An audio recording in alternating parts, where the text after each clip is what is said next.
Today, many do not see a need for salvation. Instead, as the subsequent verse of the passage quoted from Revelation says, people look around and say to themselves, I am rich and affluent and have no need of anything. In other words, I'm okay and you're okay, as the catchphrase of modern and postmodern society goes. However, such a mentality reveals either ignorance or gross negligence. As Revelation continues in the same verse, we do not realize that we are wretched, pitiable, poor, blind, and naked. In the next verse, John the Seer relates to us, speaking on God's behalf, I advise you to buy from me gold refined by fire so that you may be rich, and white garments to put on, so that your shameful nakedness may not be exposed, and by ointment to smear on your eyes so that you may see. If one does not see that we are in the midst of a horrible calamity, that all is not right in this world, God says, it is high time that you acknowledge it and seek a remedy. To paraphrase St. John Henry Newman's comments concerning the doctrine of original sin, we need only look out the window or turn on the daily news or recall our latest squabble, however insignificant, with a loved one, to know that all is not as it should be. The solution God relates through John in the book of Revelation. By gold refined by fire, so as to be clothed with white garments and have ointment to heal our eyes.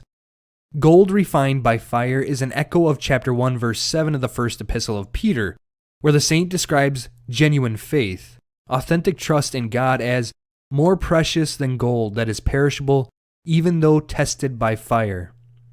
The allusions to white garments and ointment in the book of Revelation allude to the sacrament of baptism, each newborn Christian clothed with a white garment, symbolizing the promise of eternal life, and anointed with oil, symbolizing the healing and strength conferred on them by being gifted with a share in the life of Christ, the Son of God.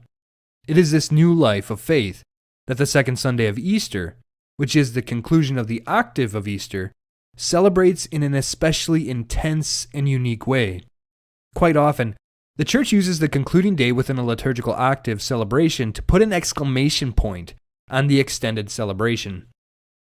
For example, the octave of Christmas concludes with the celebration of the Solemnity of Mary, the Mother of God, thereby impressing upon us the reality of the Incarnation, that the Son of God did indeed take on the fullness of a human nature through a human mother, Mary of Nazareth.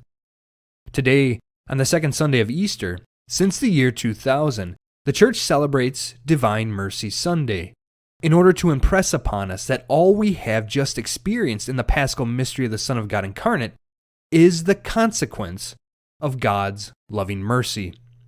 The celebration of Divine Mercy Sunday is especially important for our own time and place.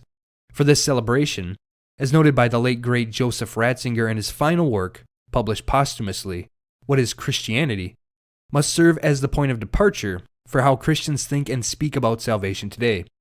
As noted a couple of weekends ago on Palm Sunday, Ratzinger was sensitive to the fact that for many today, there is not a concern to be justified before God, but instead, many are, quote, of the opinion that it is God who must justify himself because of all the horrible things in the world and the misery of mankind, all of which ultimately depends on him.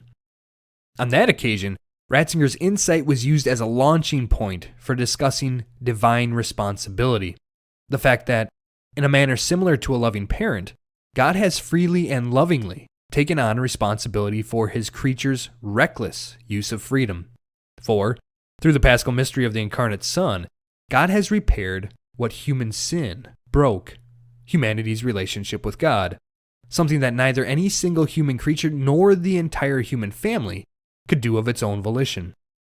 Ratzinger, however, makes another observation a bit further along in the same conversation that at first glance seems to be in tension with the observation just mentioned.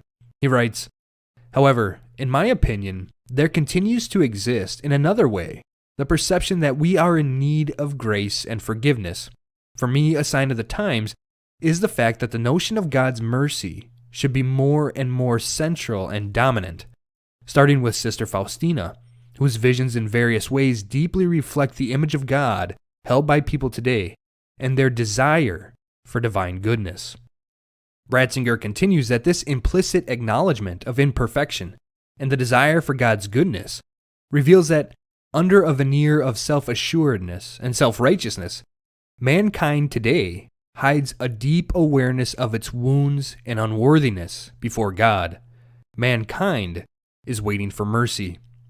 Consequently, Ratzinger adds, it seems to me that in the theme of divine mercy, the meaning of justification by faith is expressed in a new way. Starting from the mercy of God, for which everyone is looking, it is possible even today to interpret anew the fundamental nucleus of the doctrine of justification and have it appear again in all its relevance. Once again, I think Ratzinger is spot on here.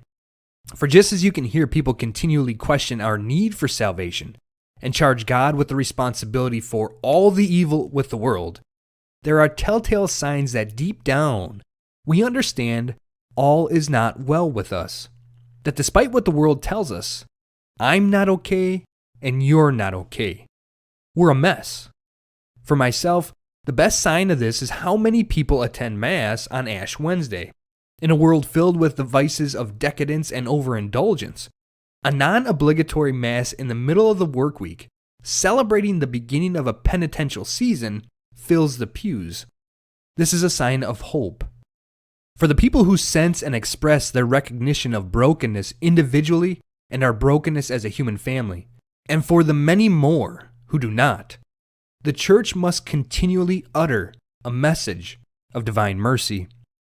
This is the mission that Jesus entrusted to St. Faustina Kowalska. She recounts Jesus saying these words to her in section 164 of her diary. My child, you are my delight. You are the comfort of my heart. As often as you want to make me happy, speak to the world about my great and unfathomable mercy.